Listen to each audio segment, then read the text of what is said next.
Welcome to the dark side of my room. I hope you're ready. Tonight, I have 3 chilling, true, haunting stories that will make you question what's waiting in the dark when the lights go out. Each one of these stories comes from real people, ordinary people like you and me, who swear their experiences were far too terrifying to explain. So, go ahead, turn off the lights, maybe grab a blanket, and let's dive into 3 true tales of the paranormal. Our first story begins in 2017. A traveling salesman named Ryan was driving through the back roads of northern Michigan when a nasty storm rolled in, forcing him to pull off the highway. Ryan found one of those small, isolated roadside motels, the kind with a flickering neon sign and a desk clerk who looked like he hadn't spoken to a soul in hours. Ryan just needed a place to crash for the night, so he checked into room 104. He noticed the clerk hesitated for just a moment before handing him the key. A strange little pause that he didn't think much of at the time. Later that night, the storm was raging, and Ryan was starting to drift off to sleep when he heard a faint knock at the door. 3 distinct knocks, then silence. He slowly got up, thinking maybe it was the clerk or another guest. He opened the door, but there was no one there. He shut the door, turned around, and that's when his heart stopped. The TV, which had been off, was now on, blaring static into the silent room. He grabbed the remote to shut it off, but it wouldn't work. The power button on the TV itself didn't respond either. It was just on. That is when he noticed a handprint on the window. It was small, like a child's, but it was clearly defined against the condensation, and it was on the inside of the glass. The next morning, Ryan couldn't shake the feeling of unease. As he checked out, he casually mentioned the strange occurrences to the clerk. The man didn't look surprised. He just let out a long sigh and said quietly, "You were in her room, weren't you?" He went on to explain that years earlier, a young woman had vanished without a trace from that very room. Her car was left in the parking lot, her belongings still inside, but she was never seen again. Ever since, guests in room 104 have reported strange knocking, sudden cold spots, and of course, small handprints appearing on the windows. Ryan didn't need to hear another word. He checked out immediately, just leaving the key on the counter and practically running to his car. As he pulled out of the motel lot and drove away, he glanced in his rearview mirror one last time. He saw the window of room 104, and its light flickered on, even though he knew for a fact he'd left it off. Our second story comes to us from Natalie, a photographer from Georgia.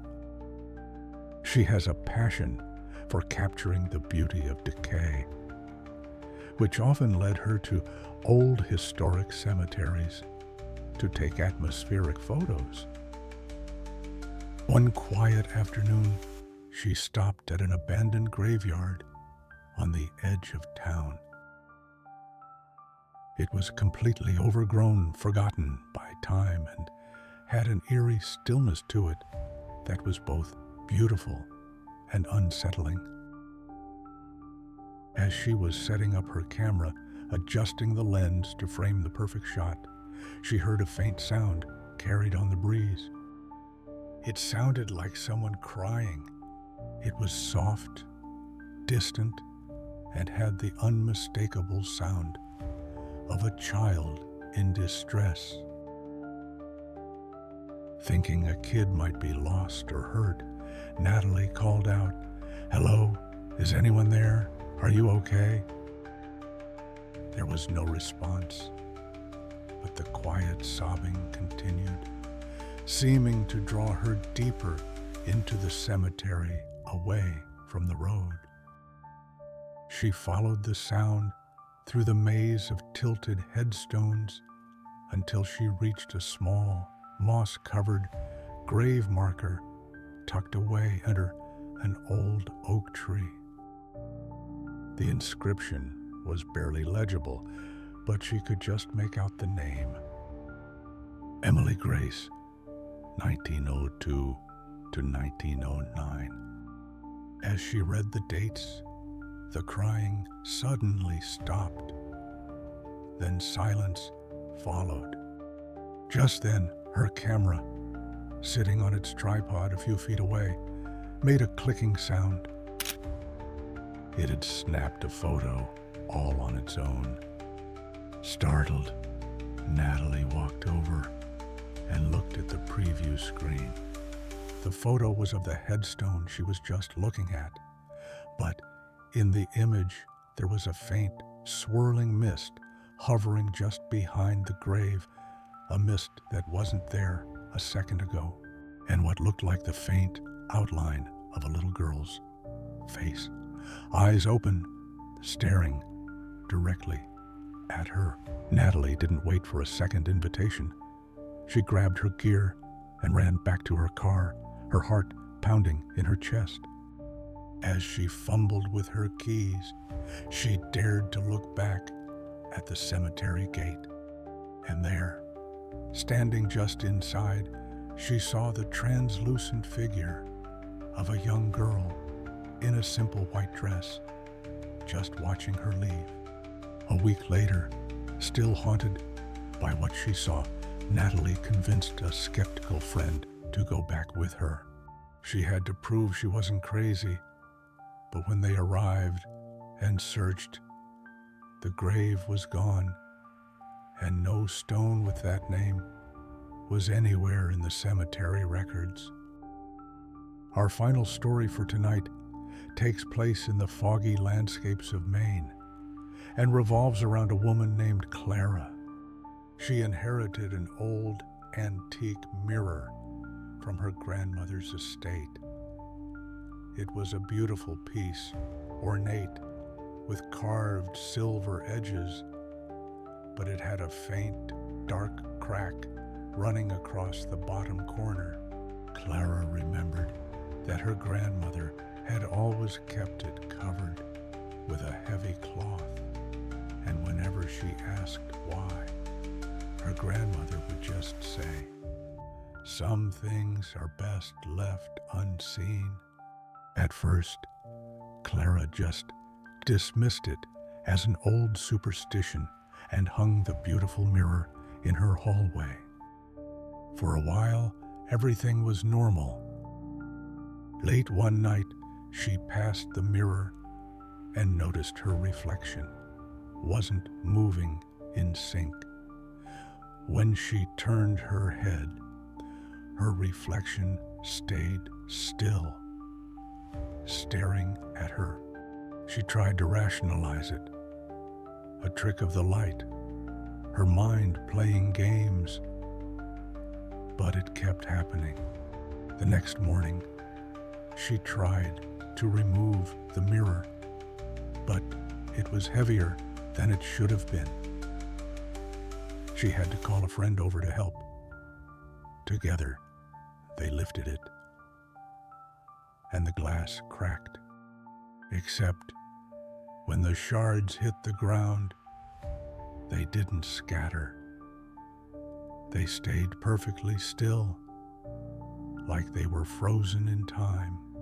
That's when Clara's friend let out a horrified gasp.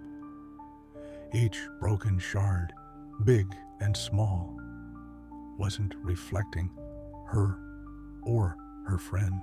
Each piece reflected a different face. Some were just staring completely expressionless and cold.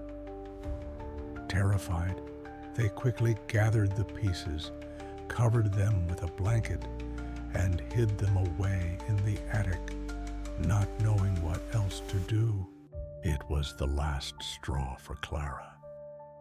When the new owners took possession of the house, they found it empty. The mirror, or what was left of it, was gone. It was nowhere in the attic, nowhere in the house. But sometimes the new neighbors will say that late at night, when they look over at the old house, they see strange flashes of silver light from the attic window, as if something inside is catching the moonlight. 3 stories, 3 people who swear what they saw was real. Maybe there are things our world isn't meant to explain. Or maybe the living and the dead are closer than we think. If you enjoyed tonight's true haunting stories and want to hear more, make sure to hit that like button and subscribe to the channel. That is it for me tonight, so stay safe and sleep tight if you can. I will see you next time on The Dark Side of My Room.